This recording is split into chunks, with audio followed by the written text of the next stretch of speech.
Hi, I'm Simon. Good afternoon, judges.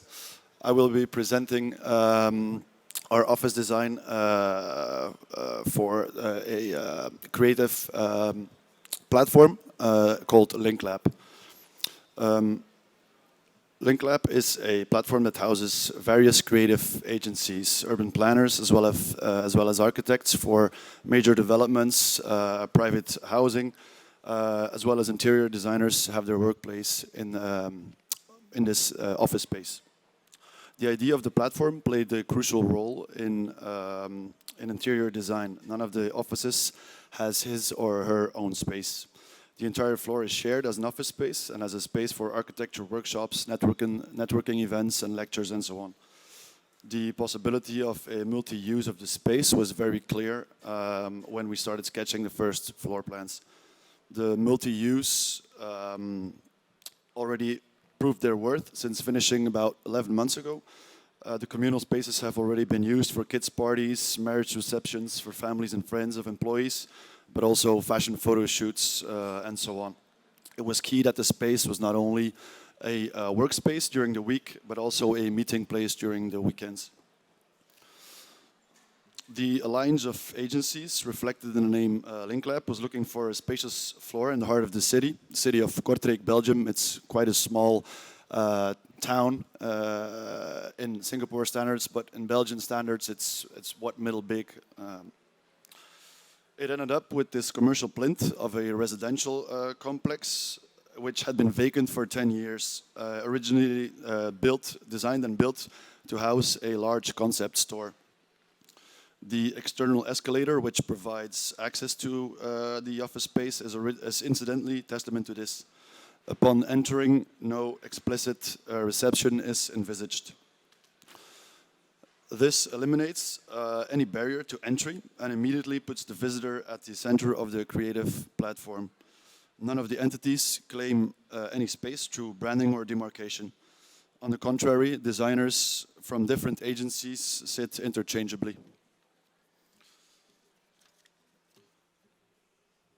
One of the key challenges was how to fit the desired program onto the existing floor plan that had several limitations, such as the shape of the space with its angled walls, the existing concrete columns and beams, fixed outlet points for sewerage and ventilation. Making adjustments to these matters were just not possible. The escalator only goes up, so exiting the space asks for a specific routing.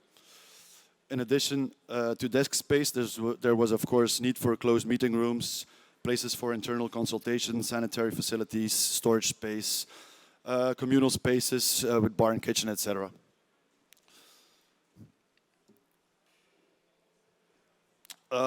Something very important was how to create privacy for employees by visitors for the fixed work desks without physically closing off these areas. This was accomplished by placing the two red volumes on the plan in the space. These two volumes are detached from the ceiling. One volume houses the sanitary facilities, as you can see on the picture on the right. The other houses the closed-off meeting rooms and acoustic telephone booths. Because the sewage pipes were already fixed, the sanitary facilities are positioned right in front of the entry door, in front of the work desks. These volumes are the only two spaces that have a ceiling for obvious reasons, of course. This is the volume of the sanitary facilities.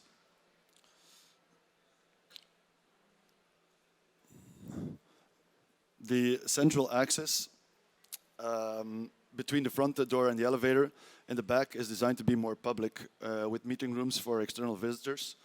The center space is left empty as sort of a market square, which connects the different functions. The workspaces are positioned behind these two volumes on the axis, so the desk have a more private character.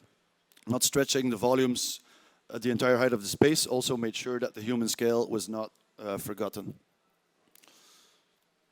In the design, it was important that communal areas could be used flexibly as a workspace, as meeting areas, internally but also externally, private workspaces, workshop spaces, and so on. the idea that was that one works in the space that feels best for that specific task at that specific time. Video screens were also hung in different places so that presentations and video calls can be made everywhere.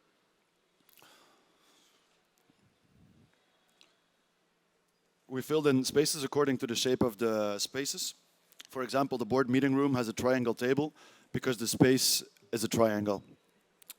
The advantage of filling the space in this way is that everyone on the two long sides of the table sees the screen during video calls and during presentations. A minimum demarcation of the rooms necessary for privacy of a meeting or a workshop was achieved by means of an industrial solution. Transparent walls and doors from a greenhouse construction company. We chose an industrial option for the electrical wiring as well. These minimal solutions were, of course, prompted by economical considerations. Ecology was something very important in design and the choice of materials. The Costco of the so-called retail space was preserved as much as possible. Parts of the walls and ceilings were dressed with spray plaster, acoustic spray plaster, to create unity and perception of space. The green line spray plaster is made of recycled newspapers. The fact that the ventilation ducts and other pipes remain visible throughout the space contributes to this unity. Not installing a ceiling and keeping the concrete walls and structures bare result, of course, in less material use and a lower building cost. This background contrasts sharply with the high quality furnishings, from fancy veneers, walnut veneers, over marble, custom-made furniture, mirrors, and designer furniture pieces. The contrast lends the platform a stylish boldness, but also a characterful look, in which every kind of clientele of each of the different creative agencies can recognize themselves. During the design process, we learned that flexible work desks with a clean desk policy does not work for everyone or every office. For this office, it was better to have some fixed working desks where people have their own space and can leave their files and plans overnight. Oh, wait. Yeah, okay. There was no need for a lot of storage space for folders, but architectural plans are still gladly printed out for consultation and to make physical indications. The solution was to create a fixed work desks and a lot of flexible and communal areas for everyone. Adding human scale to a 5-meter high space was key. We achieved this by limiting vertical elements such as storing cabinets to 2.50 meters. This height line was also indicated to elements or partitions that are higher, as you can see in the sanitary block by the black shadow lines. This line creates an invisible ceiling on one hand and a visual calmness on the other. In terms of material use, it was important to find a balance in choice of materials, since the space already boasted a lot of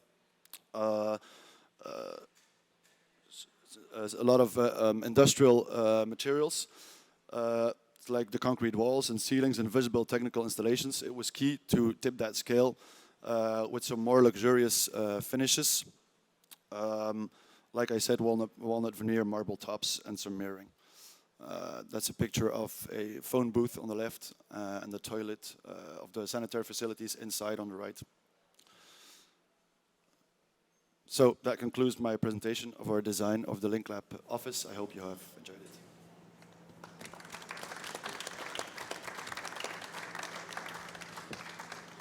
Thank you for the presentation. You started off by saying that you were trying to design almost ultimately for ultimate flexibility, different studios, different functions, this kind of one size fits all.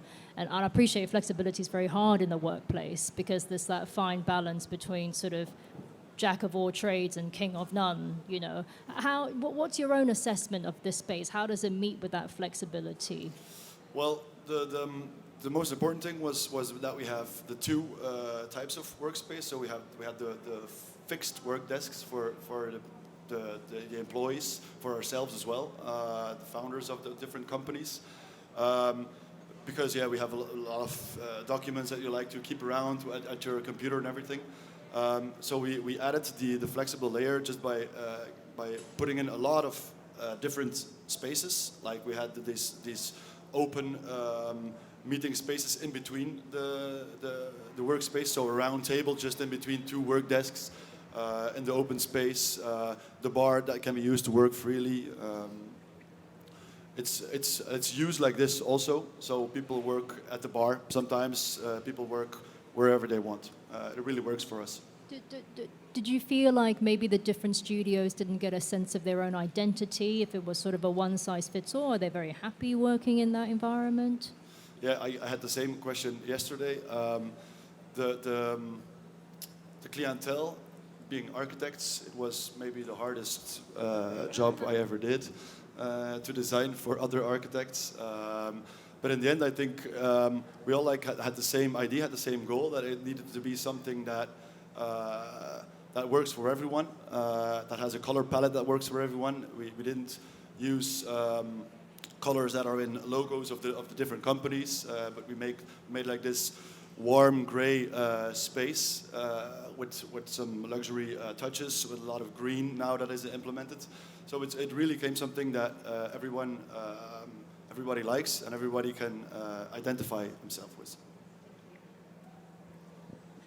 In just looking at this image, there are quite a lot. Firstly, there are a lot of people there. That's really good, because most of them there are no people in the pictures. Yeah. And there are more plants in this picture. So is this the lived-in version when... It's from yesterday, the picture. It's from yesterday. Yeah. How long is it since this has been finished? Well, we've moved there 11 months ago. Okay, but so about a year. It wasn't finished then. We needed to move out of our previous office, so we moved in this new office. It was around, let's say, 90% done. And then, of course, you start working, so you leave the other 10%. It takes a really long time to add the other 10%.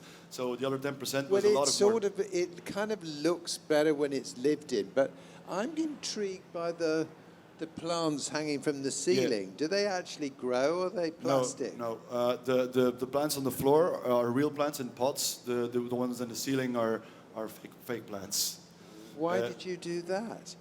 How weird that you put fake plants. Yeah. In Belgium, it doesn't really work to put plants in the ceiling like but why have them if they're fake? Because they're a signifier, but they can't actually fulfill the signal. Yeah, anyway, that's just a little, just throw that in there. Yeah. But I want to say that I find the ceiling more interesting than the floor, or the dimension of the ceiling, because if you could just flick through them, I think there are really interesting things going on with the ducts.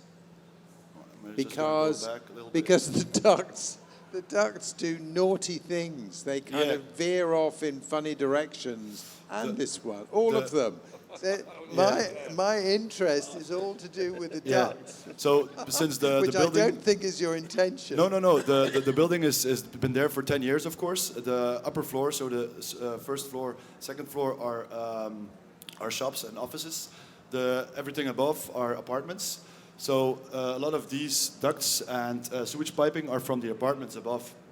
But isn't that interesting? So therefore they become an exaggerated contributor to the environment. So how did you incorporate them visually in your work? Did you just accept them as being there? We've just accepted them, and we added like... there are no fake ones. No. We added our own ducts, of course, as well, just below the ones that are already there. So it's a lot of ducts. Well, thank God you didn't put more plastic plants hanging up. Anyway, thank you very much. Thank you. Well, that was my question about the ceiling. So you stole it from me, yes. And you stole my greenery question as well. So I'm going to pass through to my neighbor. Yeah, I wanted to ask about the greenery and also about the last image, because I thought there was a really strong sense, I think, to me, of kind of everything else has a very clear, naked, brutalist Belgian aesthetic. Yeah. And then the last image is a kind of when you're actually trying to live it, and then you realize I don't actually want to live like that. is your architecture as an architect obviously kind of designing your own office space? That's where your clients come. That's where your clients also kind of, I think, have discussions with you about what else you want to do. Is this, in your mind, kind of a more pure and clearer vision of kind of where you want to go as an architect? Are you finding it helpful as a space to kind of say, I've experimented on myself and that's actually working? Or are you finding that actually you've designed something, it's a bit too pure, you don't actually want to live like that, you want to put more plants in and actually want to make it a bit more habitable, and that affects the way you're actually going to design from now on? Yeah. For working space, I think it actually works better for us. And when you compare it to a house, it's a little more warm, a little more decorated. But in terms of how I see the design, I think it's really how my design studio wants to design things, but not always can do them because of a client. They like to add more layers, more decorative layers sometimes, or most of the time. So now I could really push the other companies that are also in this project, since they're architects, they also like this kind of aesthetic, of course. So it was really fun to be able to do something like this and to create something really pure with just maybe 5 or 6 materials. There's one sort of wood, there's one sort of concrete, one sort of glass, one sort of metal that was inserted, and that was it. And I really love to design things like this. Yeah. Yeah, I was going to talk about the greenery, but that's already gone. I just feel it needed like a twist or something funny to make it, because it's all too stripped down. Was there any thought about a bright colour or something that gave it a bit of soul? Yeah. Or is it just coming from you being in the space? Because it really improves with this image here, and it felt like it wanted something to. And I think it's Nigel's pipes which help, but I think we try to do it with the. No, it was more of a point of. It's more of a point. But yeah, I just maybe you'd like to see a work of art in there, or something. Yeah, something. There's something misbehaving, missing a little bit. Yeah, other than the pipes dancing around, but just so that plays off of the purity, because you talked about that quite a lot. Yeah. It is true that he's declared that he wants this purity, and it is interesting. Like in this one, there's the fire hose. The fire hose. Yeah, so that's what I'm getting at a little bit. But that's all there. So I was just wondering whether there was any desire from the other members of the group that they wanted something more identified. We achieved to do it with the there we go. Of the sanitary facility. So the floor is a different floor. Everything is yellow. So the floor is yellow, 10 by 10 centimeters tile. All the walls are the same tiles. We painted the rest in the same yellow color, also inside the toilet, just to make like this. When you open the door, it's a sliding door, also covered in the same mirrors. So when you open the sliding door, you come in like something that is strange for the space, because you're not thinking about seeing this when you enter the space. And then of course, just like a couple of weeks ago, it was always the idea to enter to add more plants to the space. Right. And was there any thought about acoustics? Did you talk about that? Because I mean, you've sprayed the acoustic in the ceiling, and for heating as well, because it looks quite a cold space. How is it? No, not for heating. It has floor heating. Floor heating. Cooling. Okay, that's a good answer. So that works just fine for the space. Yeah. It was more for the acoustics in the space, because there's some many hard people surfaces, as myself who, when they call, they speak quite loudly. So.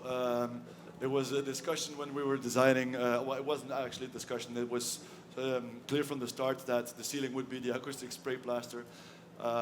Also, I just like to. Acoustic solutions can be really expensive in a space. Okay, sorry. Yeah, that's it. Thank you so Great, much. thank you very much.